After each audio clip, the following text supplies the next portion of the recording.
Ito naman yung isa. Ang gagawin mo rito? Pang-grilled. Ay, gigrilled mo siya. Yes. Kaya tinatanggal mo pa rin pati palikpek.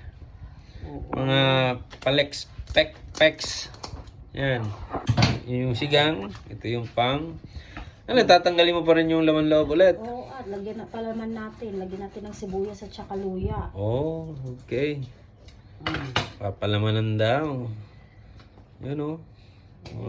Laman loob. Ngayon, hindi na siya laman loob. Laman labas na siya. Nailabas na eh. Yan. You know? Oh, ganda nung kuko oh. Yo. Halatang hindi naglilinis. You know? Okay na. Okay na? Dami niyang kinabuhangin na. Hindi, ganyan kasi talaga yan. Bottom feeder kasi yung mga ganyang isda. Oh. Ang laki. Ayun oh. Ang laki, promise. Pang estimate mo, 1 kilo o 3/4 yan? 3/4. 3/4. Ayun. Estimate ko kasi 1 kilo. Mga 3/4 siguro to. Ayos. Ito na mga idol yung mga rekadong gagamitin dito sa ating i-grill na lalagyan ng foil. Sili, sibuyas, lemon, tapos ito ay luya. Meron din siyang konting seasoning. Tapos ito may paminta at ito ating table salt. So ayan, uumpisahan na nilang gawin yung ating pampalasa sa ating isda. Pinagsama-sama ang sibuyas at luya. Tapos sinagyan ng asin. Tapos lalagyan ng durog ng paminta at yung seasoning. At maglalagay pa pala ng lemon, pinigang katas ng lemon. At halu-haluin. Tawag dyan ay inaima-ima ni ramas-ramas. Tapos kukunin na yung isda mga idol. At ipapalaman. Ilalagay sa may hiwa. Yan, binuka. Pinaluwang yung hiwa. Ipinasok yung mga rekado o yung mga pampalasa. Nilagyan din yung ulo. Oh. Ba? May, oy, nilagyan din ng lemon. Yung pala yung gamit ng slice na lemon mga idol. Tapos binudburan din yung katawan. Yung kutsilyo. Kutsilyo daw, kailangan ng kutsilyo.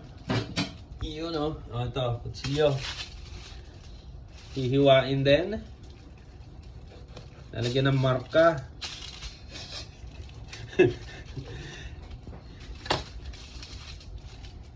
Kaya mga idol, ano tawag sa inyo nito? Ang tawag kasi niya ay gigrill daw. Pero ilalagyan naman sa foil. Grilled steam ba siya? Or steam? Ano ba talaga ang pwedeng itawag sa ganito? Grilled? Steam. Grilled steam daw. Tapos lalagyan ulit ng asin yung labas ng ating isda. Ayan o. Tapos lalagyan ulit ng paminta. You know. Sarap naman yan. Saka ibabalot. Lalagyan mo sa loob ng... Saan iluluto yan? Sa griller? Sa griller. Yun. Yan. Pinasara na mga idol yung ating sibrim. At ipapasok na yan sa griller. Okay na? Okay na. Ayos. Mamaya, video natin pagka luto na siya. Hey!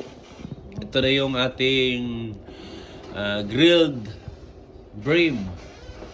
Grib ba to o steam mga idol? Kaya na ang humusga. Yan o.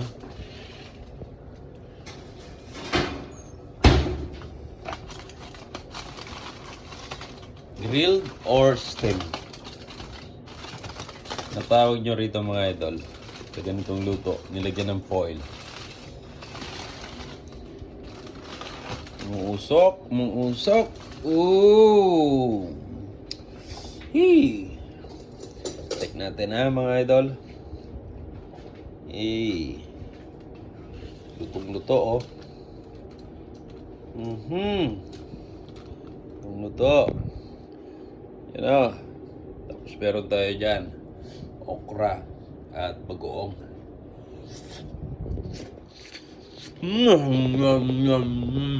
Yummy. Try nyo rin mga idol yung ganitong luto. With matching okra na nilaga at isaasaw-saw sa bagoong na maraming sili. Okay, let's eat mga idol. Yummy.